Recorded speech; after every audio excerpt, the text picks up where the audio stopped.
CAFOF 11, o fundo de fundos da Quineia. Vamos ler o relatório de julho de 2025, publicado agora, no dia 1º de agosto de 2025. Vamos continuar o acompanhamento do fundo. Este será o tema do nosso vídeo de hoje.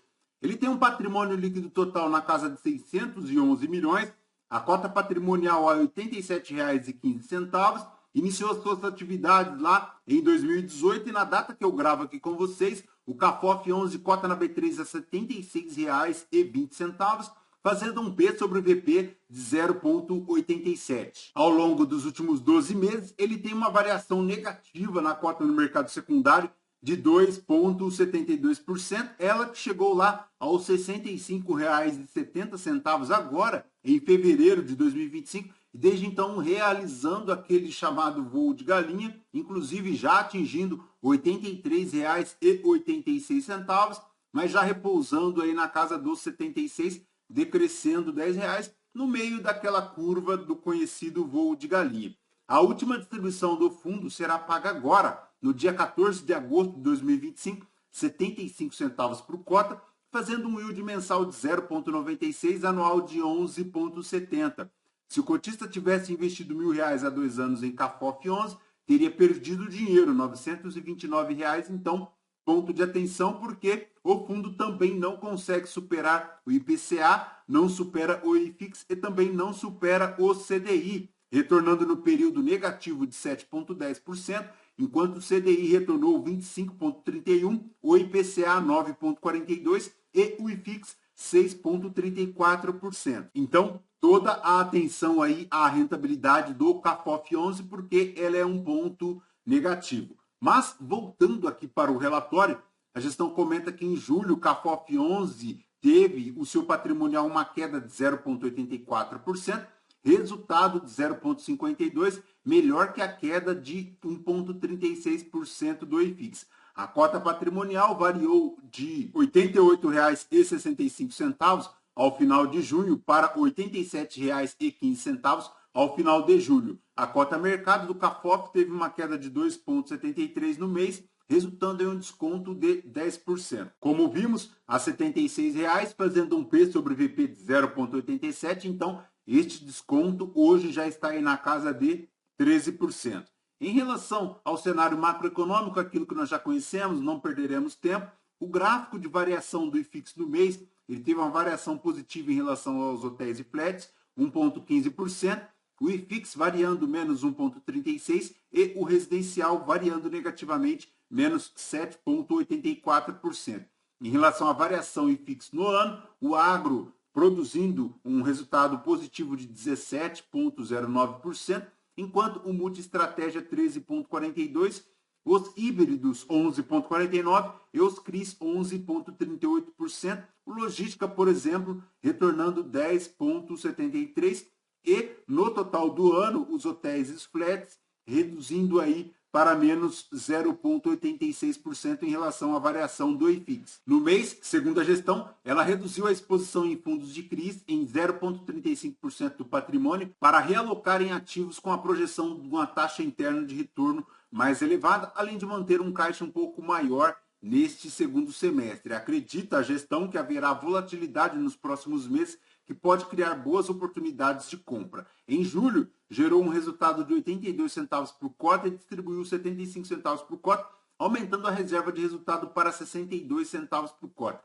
A projeção da gestão é que os rendimentos a partir de agosto fiquem no patamar de 80 centavos por cota, conforme já apresentado o guidance anteriormente. Então, o fundo faz aí aquela variação em relação à taxa pré-3 anos de 13,7%, a taxa real dos 3 anos de 8,2% e a inflação implícita nos 3 anos aí de 5%.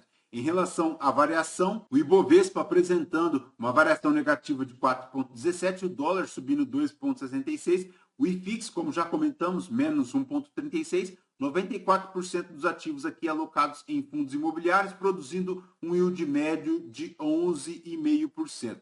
Em relação à composição do resultado, 75 centavos por cota a ser distribuído agora, no dia 14 de agosto de 2025, ele tem uma reserva acumulada de 63 centavos, fazendo 75 centavos de resultado, tem aí na sua composição 81 centavos já aqui com as receitas de FIIs, 2 centavos de receitas financeiras, 7 centavos com receitas em CRIs, ele tem 7 centavos de despesas, uma reserva agora de 8 centavos, pequeno ganho de capital aqui chegando ao resultado distribuído de 75 centavos. O guidance permanece lá entre 75 centavos e 85 centavos até dezembro de 2025, projetando a gestão agora para uma distribuição na casa de 80 centavos. Então, atenção cotista, porque o guidance permanece lá na mediana de 80 centavos. Em relação à DRE do fundo para julho de 2025, ele fez um total de 5.796.000, dos quais ele distribuiu 5.260.000, porque ele tem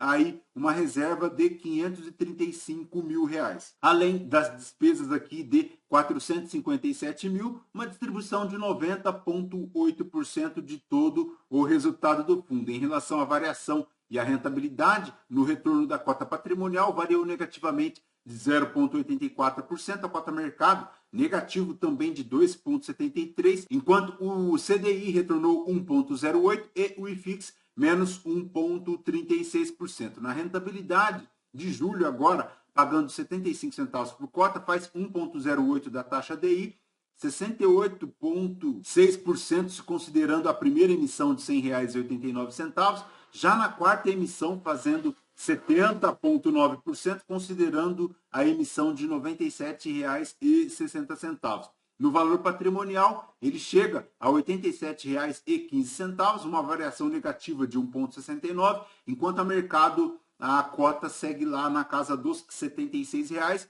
um deságio de aproximadamente hoje 13%.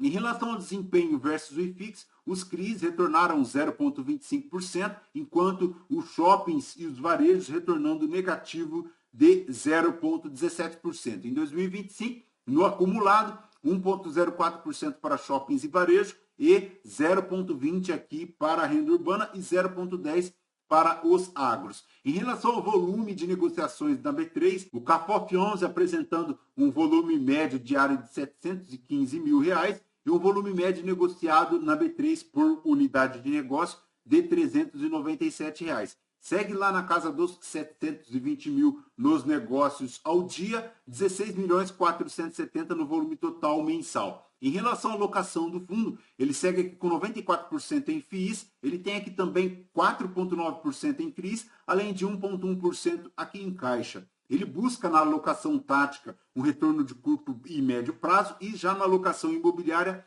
um retorno com viés mais de longo prazo. Por estratégia, ele tem 53,8% na estratégia imobiliária, 45,2% na estratégia tática e 1,1% em caixa. Em relação à carteira aqui por categoria, de 32% aqui de FIIs, de CRIs, 4,9% de CRIs, 1,1% em caixa. Ele segue aqui também com 17,1% de logística, 1% de agências, 9,6% de escritórios, 0,5% de FOF, 16,9% de shopping e varejo, 7,8% em multi-estratégia, 1,6% aqui em híbrido. Nas movimentações do mês, ele teve aqui uma movimentação negativa de 0,35% em FIIs de CRIs, 0,03% de escritórios e 0,3% aqui também de residencial, finalizando 0,29% em relação ao seu volume negociado. As maiores disposições aqui do CAFOF 11 seguem aqui o LVBI, o VGIR, o HSML, o VISC e o Bresco 11, todos eles acima de 5% do patrimônio líquido do fundo. Então, ponto de atenção a estas pequenas concentrações, aumentando a matriz risco-impacto do fundo, porque tem uma exposição superior a 5% do patrimônio líquido do fundo. O potencial aqui de upside dele é de 34,47%. Na marcação a patrimonial aqui do CAFOF, R$ 105,21. Em relação às movimentações aqui, ele tem 4,8% no CRI da Iven, foi uma movimentação aqui na ordem de 76% de LTV, a uma taxa média de CDI mais 2,55 ao ano, baseado em estoques de unidades residenciais da incorporadora Iven em São Paulo. Perfeito, pessoal? De CAFOF 11 é basicamente isso. Lembrando que este vídeo não é a recomendação de compra ou de venda de nenhum dos ativos aqui mencionados. Aos novos inscritos, bem-vindos. Você que permanece conosco, muito obrigado por isso também. E você que ainda não é inscrito, considere se inscrever.